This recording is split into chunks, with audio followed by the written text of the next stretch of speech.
Okay, first of all, welcome to the country. Thank you. Is your first visit to Australia? Absolutely, yes it is. Yeah. Morning. Yep. Fantastic. Well, we'll put the good weather out for you, mostly here over the weekend. Yeah. I can see the Tim Tams are already flowing freely. Tim Tams are good. Found them, I love them. Excellent. Yeah. I'm hiding a bag of them over there. Excellent. Well, congratulations on the world premiere last night. Thank you so much. I guess having worked on this from 2009, is that right? You've both been involved in Yeah. this? Yeah. So it's good to finally have the film out there in the public eye. Yeah. Yeah. I mean, it's been a long process. Mm-hmm. I first auditioned in January 2009, got the part in at the end of April, and then started work kind of in June, really, with Chris. And coming up to May 2011, so that's almost 2 years. It's big. Yeah. Look, speaking of big, you both play mythological deities, or let's face it, gods, in this film. How do you even start preparing to play a god? Gosh. Oh. There aren't so many gods out there you can go and interview. You know. For me, it was just about starting with the comics. It was just like immersion in the stories and not to be afraid of it, really. I think a trap that we could have all fallen into is kind of finding them inaccessible or something. But I think the reason that primitive societies invented gods, Greeks, Romans, Norse peoples, Vikings, but ancient societies invented them because they needed actually to think of a way of explaining their own humanity. So actually, rather than thinking about playing gods, you're just playing very, very powerful people, but ultimately their feelings are as human as anyone else. I think that's what makes them so appealing is that you can relate to them, but yet they're just, Asgard was so visually stunning, and so it's in a setting that's very entertaining, which is always a great way to learn stuff, and enjoy stuff. You mentioned the comics. Were either of you familiar with the comics before you started? You were. Yes. I grew up reading comic books and stuff. I have 4 brothers back home in Texas, so I was very familiar with Thor. Not so much Sif as much as just Thor. And of course, the Warriors 3 actually had some of their own storylines through the books as well.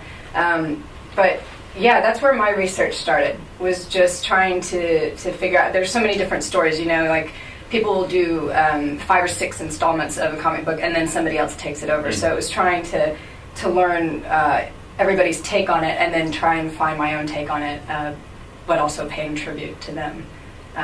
So it was fun and intimidating at first, So it'll be interesting to see everyone's response to our work.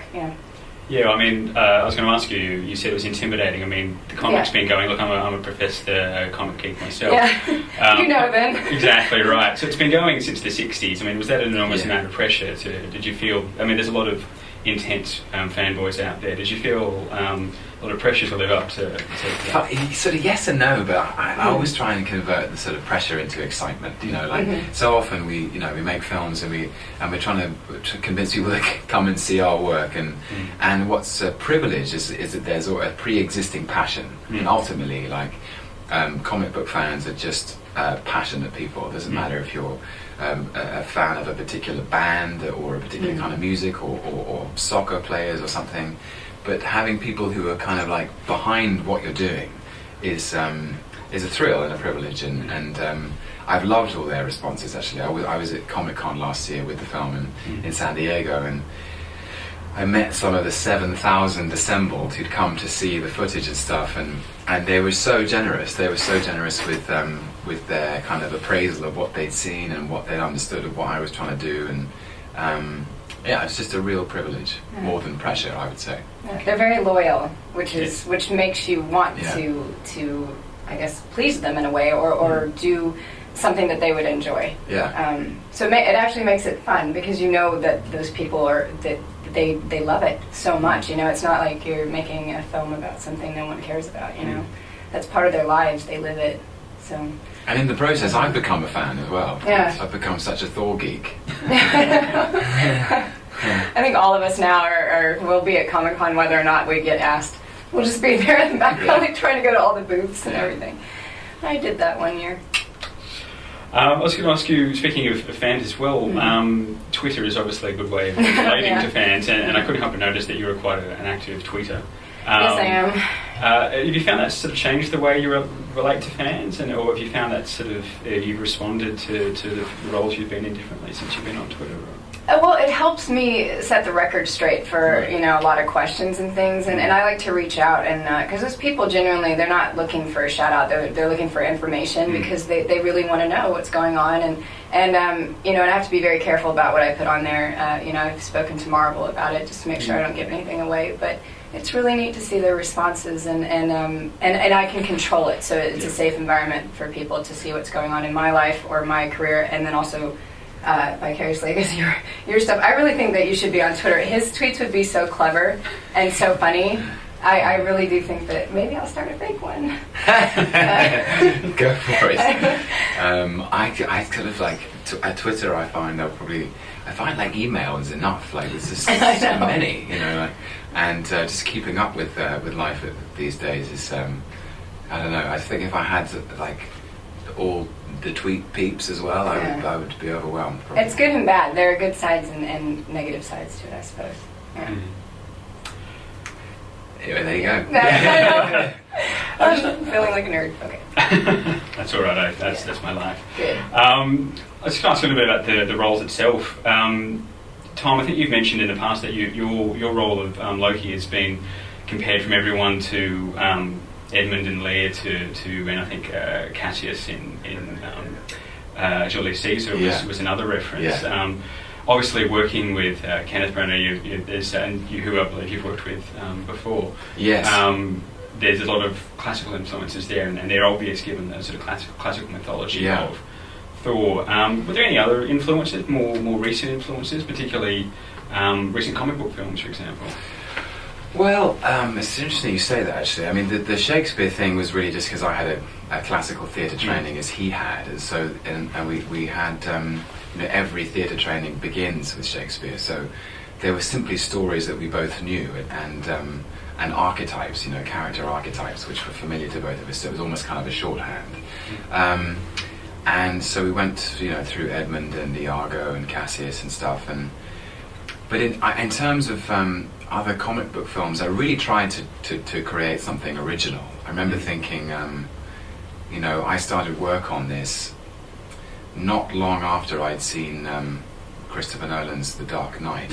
I thought it would be such a dangerous thing to do, to sort of try and go up against Heath Ledger in some way, or emulate it, or even Alfred Molina in Spider-Man, or Willem Dafoe in the very first one, and there've been such terrific performances by some of the greatest actors in the world as comic book villains, and I think the safest place for me was just to say, who is the character, and what's going on in his mind and in his heart, and then to play those things to the hilt and to the best of my ability, so that I wasn't really thinking about other performances in a way. I was just trying to create something unique, because Loki himself is so unique, I think, in the comic book universe. He's got so many different sides to him.